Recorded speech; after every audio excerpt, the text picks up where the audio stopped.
करते रहो लगातार। रात्रि में भी लेट जाओ, लेट करके सिमरन करते करते विश्राम कर जाओ। कितनी बड़ी छूट, कितनी स्वतंत्र भक्ति, जिसमें कोई बंधन नहीं, कोई बाउंडेशन नहीं किसी तरह का। इतना सुंदर नाम दिया है संसार में। और नाम की शक्ति के सामने संसार के अंदर तो क्या, तीनों लोकों में कोई भी शक्ति उस नाम की बराबर नहीं, क्योंकि वो नाम सर्वोपरि है। वो नाम सबका आधार है।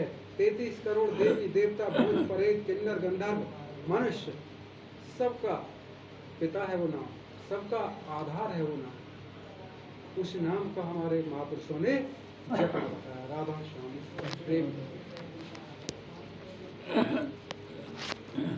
ने माने जुक्ति यह उनकी सूरत और शब्द का गहना। बिना सतगुरु बिना करनी छूटे नहीं खाने का फिरना। दादा शब्द और सुरत को हमारे संत सतगुरु ने बताया, शब्द को सुरत से जोड़ने के लिए। बिना युक्ति वो सुरत शब्द से नहीं मिल सकती। सुरत आप इस शरीर के अंदर ही है, जिसे आत्मा कहा जाता है। आत्मा को सुरत कहा जाता है। आत्मा को राधा कहा जाता है।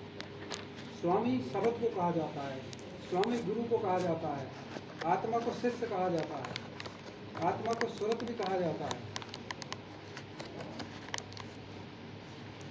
इस आत्मा को परमात्मा से जोड़ने के लिए युक्ति चाहिए।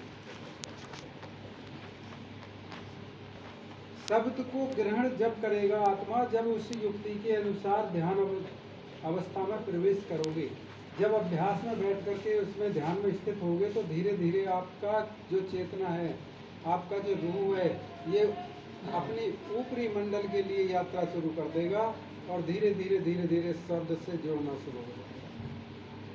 जब ये शब्द से जुड़ना शुरू हो जाएगा तो धीरे धीरे आपके अंदर शांति सुख प्राप्त होना शुरू हो जाएगा। ऊपरी मुकामों में चलना शुरू हो जाएगा, नीचे के मुकामों को छोड़ना शुरू कर देगा ये आत्मा। शब्द को ग्रहण करना शुरू कर देगा। जब तक ये शब्द को ग्रहण नहीं करेगा तब तक संसार का ही रस उसे अच्छा लगता रहेगा, क्योंकि मन के लिए क्या चाहिए, रस चाहिए। और रस की पूर्ति कभी भी बिना आंतरिक यात्रा के नहीं होती। या तो संसार का रस दो मन को, और यदि तुमने संसार का रस मन को नहीं दिया तो तुम्हारा मन खुश नहीं होगा। जब तुम्हारा मन खुश नहीं होगा तो तुम भी खुश नहीं होगे। जब तुम खुश नहीं होगे तो दुखी हो जाओगे। तो दुखी होने का अर्थ क्या हुआ, बीमार होने लगेगा शरीर। इसीलिए इसे रस चाहिए। और बाहर का रस कब छूटेगा, जब अंदर का रस प्राप्त हो जाएगा।